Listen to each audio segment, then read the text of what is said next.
California Governor Gavin Newsom says he's working on legislation that would allow private citizens to sue anyone who is suspected of making or selling assault weapons in response to Texas's anti-abortion bill. It's modeled after Texas's anti-abortion bill, which would ban abortions after 6 weeks and of course empower private citizens to sue abortion providers or anyone suspected of assisting a woman who is seeking an abortion past 6 weeks. Now, I think this is actually a smart idea, not because I think this is a smart way at doing something regarding gun control, but because it draws attention to the precedent that will be set if the Supreme Court decides to uphold Texas's anti-abortion law. So the office of the governor of California tweeted the following: if states can shield their laws from review by federal courts, then California will use that authority to help protect lives. We will work to create the ability for private citizens to sue anyone who manufactures, distributes, or sells an assault weapon or ghost gun kit or parts in California. And Gavin Newsom, the governor of California, quote tweeted that and added his own statement, arguing that the Supreme Court of the United States is letting private citizens in Texas sue to stop abortion.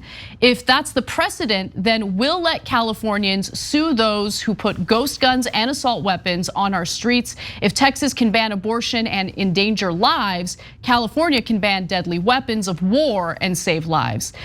And I also want to give you an update on the Supreme Court and where it currently stands on Texas's anti-abortion law.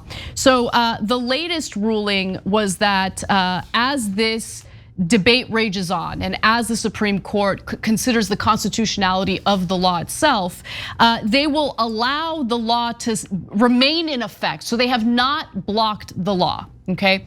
However, their latest ruling indicates that abortion providers in Texas can challenge the abortion ban. So it was a bit of a mixed ruling, and that doesn't mean that the Supreme Court has decided to uphold the law and has considered it constitutional. They're still deciding on that. They're still hearing oral arguments. But as of now, that law has taken effect and the Supreme Court has refused to block it. All right, I have a little bit of skepticism about this story. If it's true, I want to give a lot of credit for it, but hold. First piece of skepticism actually comes in from one of our viewers, actually a member. Colorado Blue Blazer regular said, Newsom says he's working on legislation. Translation, I'm looking to get some press coverage for my corporate ass, but I'll never actually do anything. Now, that is the usual play for Democrats. If Biden is not going to do anything, he will do a study on it. So Biden's studying a lot of things. Right, he'll call for a commission to study gun violence or to study police violence, or in response to the tornadoes that ripped through several states, he's called on a commission to study the possibility of climate change's impact on tornadoes. So he loves the studies, yes. Yeah, in fact, I think he's doing a study on studies. And that right there is a definition of the Democratic Party's incompetence and corruption. So when we get to the corruption, it's the second thing that I'm worried about. Biden also said, well, I'm gonna get tough on guns. That's why we're gonna be against ghost guns. Now, ghost guns are a real problem, but they're very easy to attack because not only do they not affect corporations or hurt corporations' bottom line, because if you go after gun manufacturers, that hurts a corporation's bottom line, the manufacturers, right? Ghost guns, in fact, compete with weapons manufacturers. So if you go after ghost guns, corporations go, attaboy, okay, now protect my profits. So that's a very easy thing to do politically. That's why I was curious to see that Gavin Newsom's tweet said ghost guns and automatic weapons. But what I believe is in a press release, the quote is from Newsom's staff: anyone who manufactures, distributes, or sells an assault weapon of ghost gun kit or parts in the state of California. So that's not and assault weapons, that's assault weapons made of ghost guns, right? In which case, it's the same old horse crap.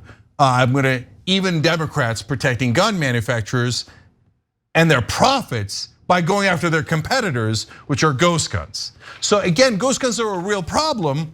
And I'm glad they're going after ghost guns, but you should go after assault weapons as well. Now, right now they haven't done a damn thing, so it's unclear. Right now there's just been some PR, right? So yes. To our viewers' point, there is some press attention based on what Gavin Newsom has tweeted, based on the press release, but it's really hard to decipher which direction state lawmakers are gonna go in because we don't have policy or a proposal in front of us. It hasn't been written yet. Yes, but if he actually means and assault weapons, then great. I'd love giving credit where credit is due. He's corporate on every other issue and in my opinion, pretty awful governor.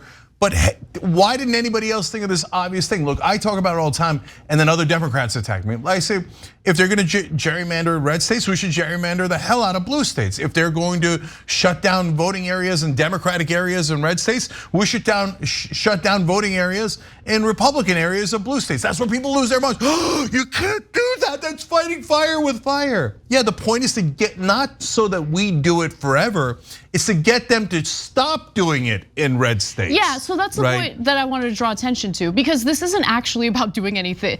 The intention here isn't about controlling guns in the state of California. This is about drawing attention to the unintended consequences that would arise from upholding Texas's anti-abortion law. Because the argument by the lawmakers who support that anti-abortion law is, well, it's not really unconstitutional because it's not the lawmakers in the state of Texas who are enforcing this abortion ban. It's really private citizens who are suing abortion providers or anyone who is suspected of assisting a woman in obtaining an abortion, right? Yeah, you know me, as always, I would go way further, okay? I would do it on almost every issue that affects our side. But if you're just talking about guns, I'd say, all right, I'm banning all guns in California, but I'm not doing it. The government's not doing anything. You can't sue me. I'm saying I'm gonna give a $10,000 bounty to anyone who finds any weapon that is illegal in any way, shape, or form, right? And reports it in. What? Vigilante justice, right? Look, guys, I think all of this is disastrous overall. The government needs to set rules and abide by them and not farm it out to individuals and vigilantes. But if the red states are doing it, the blue states should do it to make sure that the Supreme Court rules in a certain direction. Because the court is gonna be like, oh, you're banning abortion in this backdoor way. I kinda love it. Exactly. But if you ban guns in a backdoor way, the Supreme Court's gonna be like, wait a minute, no. We love our guns and you can't do that. And it puts them to a real decision.